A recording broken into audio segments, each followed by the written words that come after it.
Hi everybody, so I've just finished playing Call of Prypiat, the final game in the original Stalker series, so I thought it would be useful to discuss which should you play and which is the best original Stalker game to play in 2024. So what are the Stalker games and why are they so important? Well, they came out in 2007, 2008 and 2009. The first one being Stalker Call of Chernobyl, then there was Clear Sky, which is actually a prequel, and then there's Call of Prypiat, the last game, and they're single player, post-apocalyptic, open world, story-driven shooter, action, adventure games with multiple endings that is controlled by the way that you play the game. So decisions you make throughout the game will change the ending that you get, especially in Shadow of Chernobyl and Call of Prypiat. Maybe not so much in Clear Sky. And to be quite honest, they're all great. I think they're really, really good. You've got to make sure that you put your preconceptions and the feelings that you get when you play an old game. You know, when you first start playing an old game and the graphics are a bit crap and the interface is a bit clunky and you're like, oh, this isn't any good. But if you push on through that and get into the story and get into the atmosphere of the game and you start to get it in how it works, then you'll really enjoy all three of them. Now, I played on console. I got the Legends of the Zone Trilogy, which has got sort of bug fixes and some quality of life improvements brought in. I think they maybe made them look a little bit better than the originals, but not much.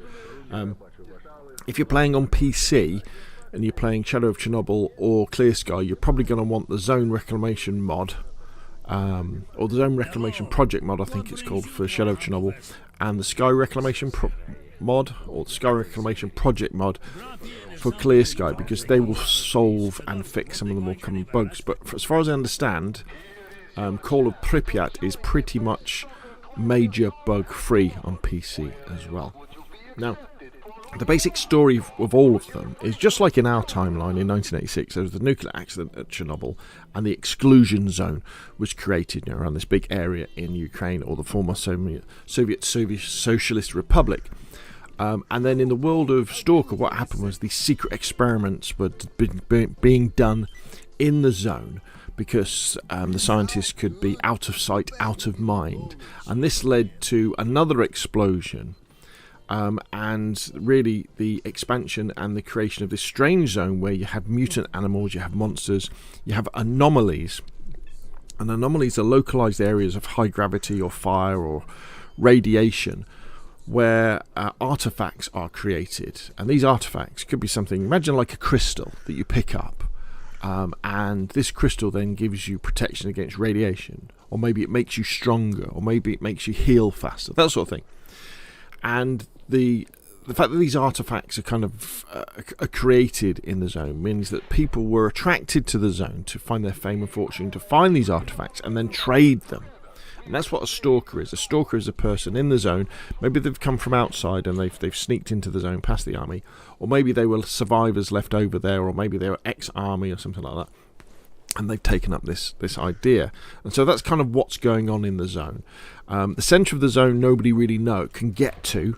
It's kind of this secret area. And in the first game, Shadow of Chernobyl, that's what you're trying to do.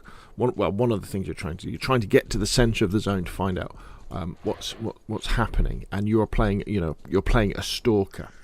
And so in all of the games, you generally have your main quest lines and your main storylines that make the story go further. You've also got lots of side quests. This is where the fun often is.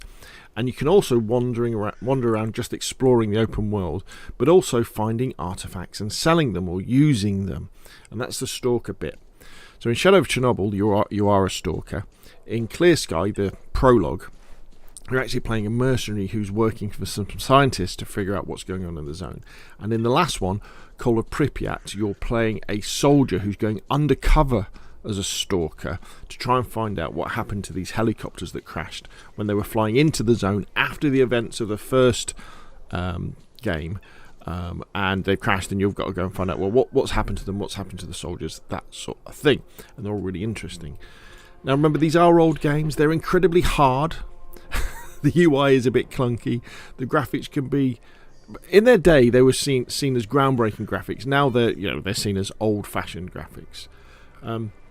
And you will have to at some point consult guides to figure out what to do. But generally, in most situations, because it's fairly simple what it's asking you to do, as long as you wander around and think about things in a way that we don't really have to do in modern games because they tell you what to do. As long as you think about things, you can kind of figure out what you've got to do. I could probably count on one hand of the number of times I've had to go to an external wiki or an external guide, including all 3 games, to figure out what to do next if I've got stuck. I'd also recommend, watch lots of or read lots of spoiler-free, hopefully, documentation and resources about the Stalker universe, because when these games originally came out, they would have come with a manual. In fact, if you've got them on PC and you go to the game in your library, you can download the manual and read it, because that gives you a lot of the backstory and the lore about the important characters and places that are going on. And they really are a part of video game history as well, these games. That doesn't mean this is video game archaeology playing them. These are games that stand up in their own right. But when you play them, you can kind of see where bits of DayZ have come from, PUBG, Escape from Tarkov, and that sort of thing. So, getting back to the reason for this video, which is the one that you should play, well, without a doubt, although it might not be the best video game in the series, and it's definitely the most basic one, it's got to be Shadow of Chernobyl. Because in Shadow of Chernobyl, you're playing as a stalker, and it's introducing you to the first time for these important characters and these important places that pop up again in the other 2 games. But you need that background about what's happening and why it's happening, so that I think you can enjoy the other 2 games better. So I would say start with Shadow of Chernobyl. It might be a bit clunky compared to the others. I think the gunplay in Shadow of Chernobyl is the best, though. And play and enjoy that one. And if you want to keep on going, if you only want to play one more game after that, I would say play Call of Prypiat, skip out Clear Sky. But if you want to play all of them, play Clear Sky as well, because they all have different dynamics. And Call of Prypiat, the last one, is pretty polished. It's the most enjoyable video game one. But you won't enjoy it as much unless you played Shadow of Chernobyl first. So there we go. So what should you play? What's the best original Stalker game to play in 2024? Has to be Shadow of Chernobyl. The most polished one is Call of Prypiat, but I think you've got to battle through Shadow of Chernobyl. I'm sure you'll enjoy it, and I'm sure by the end, when you get one of the endings, you'll either be thinking, I want to play through that again, or maybe I want to play it on PC with some mods, or you'll be thinking, right, I want to play Clear Sky now. I want to play Call of Prypiat. I want to play Stalker 2, which at the time we're recording this video isn't out yet, but I'm very excited to play. So there we go. In my opinion, of the original trilogy, you should play Shadow of Chernobyl. However, I recommend you play all 3 anyway. Okay, what do you think though? That's enough from me. Hope you found this video useful, and I'll see you again soon.